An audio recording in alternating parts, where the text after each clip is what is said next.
Ulfenkarn, an ancient city of man, pool of legends, myths, and now the stage of a fearsome vampire count's sadistic play. At the brink of absolute corruption, Ulfenkarn cries out for help, and a group of 8 brave heroes shall answer its call. Will they be enough to turn the tide at Ulfenkarn? What greatness will they witness in the city's streets?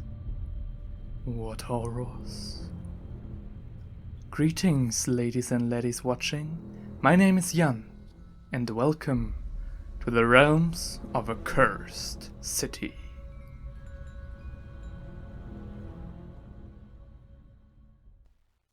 In this painting series, I will show you how to paint all 60 cursed city models, trying to achieve a high painting standard as quickly and effectively as possible.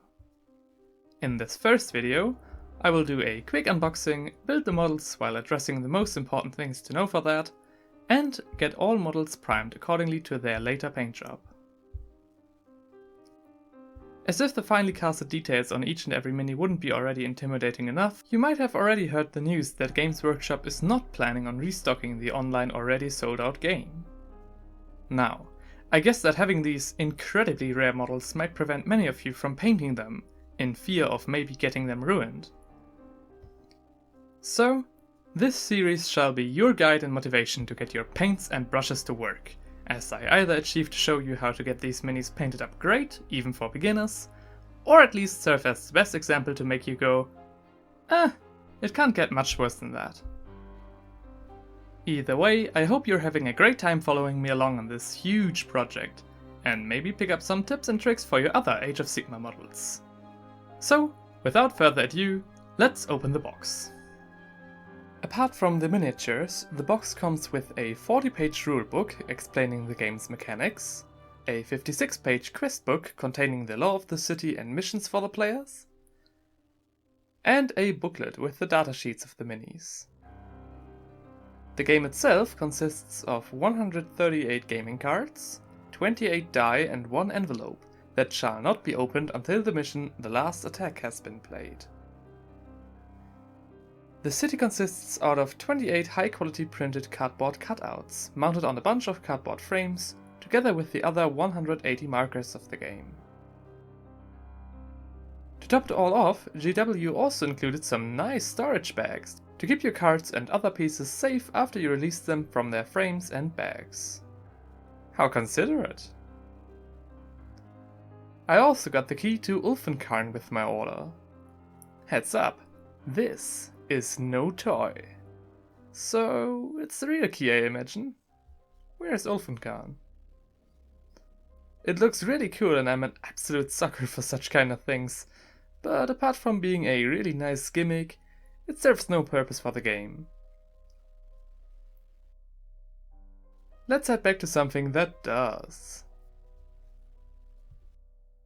The 60 minis themselves are held in pieces on 5 different sprues.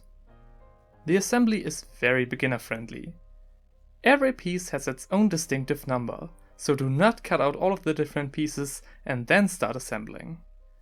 Rather, look at the guide telling you what pieces you will need and then carefully cut only those pieces out.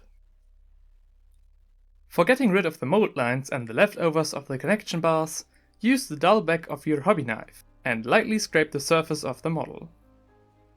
Don't put down any pressure at all, as the plastic will come off easily enough. I advise you to take your time with this, but also not strain yourself to do it, as 60 minis are no joke to build. Most mold lines are barely visible anyway. Having the bits all laid out and ready, we can start putting them together, strictly following the instructions in the assembly guide. All models are push fit, which means that you don't need to use glue, but a drop or two in the deep holes won't hurt. The push fit did indeed work out as GW intended, so I didn't need to cut the connections and might have not even needed the glue after all. A surprise to be sure, but a welcome one.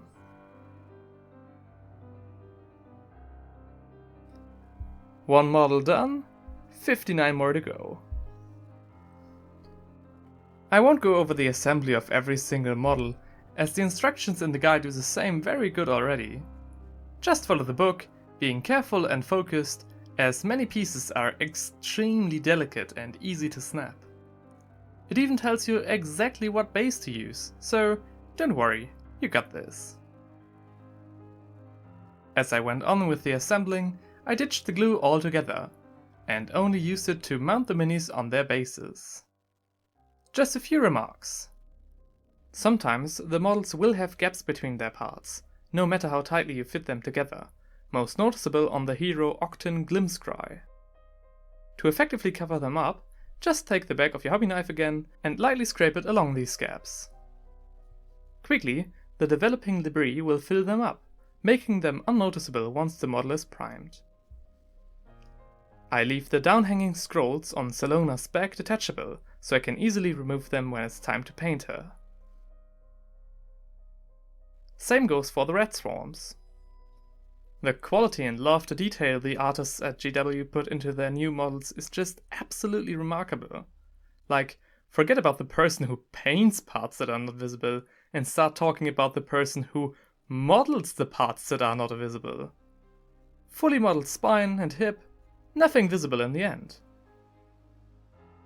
Also, despite being completely push-fit, even the units can be uniquely customized. I would not recommend trying to build all of these minis in one go, as I needed around 10 hours on-hand building time for the whole box set. Quite a hustle, I tell ya. Anyway, every model is built and ready to be primed now. But before we do, I want to do something special about the bases. Taking inspiration from miniature Hobbyist, I cut the herewith sprues into thin plates and put them randomly on the miniature's bases, simulating some kind of pavement cobblestone. Not too much, just 2 to 4 plates per minis is totally enough to sell the effect. This step is of course completely optional, as it is quite tedious and time consuming. After all the minis are fully assembled and their bases fully prepped, it's time to prime them for the videos and paint jobs to come. All characters get a black prime from below and a burst of white from above to already illuminate the faces as the most important parts. The only exceptions are Colathis, Salona and Octron, who I primed completely white. I did the same with the Vargskir and the Bloodborne, as well as the zombies. The Ulven Watch, including Captain Halgrim, got primed completely black, as well as all of the rats, bats and other markers. Great! From here on we have a solid base to work with. In the next video I will start easy, getting used to the speed painting with the zombies as my little test subjects. If you have any questions, maybe a couple of suggestions, please feel free to state them in the comments section.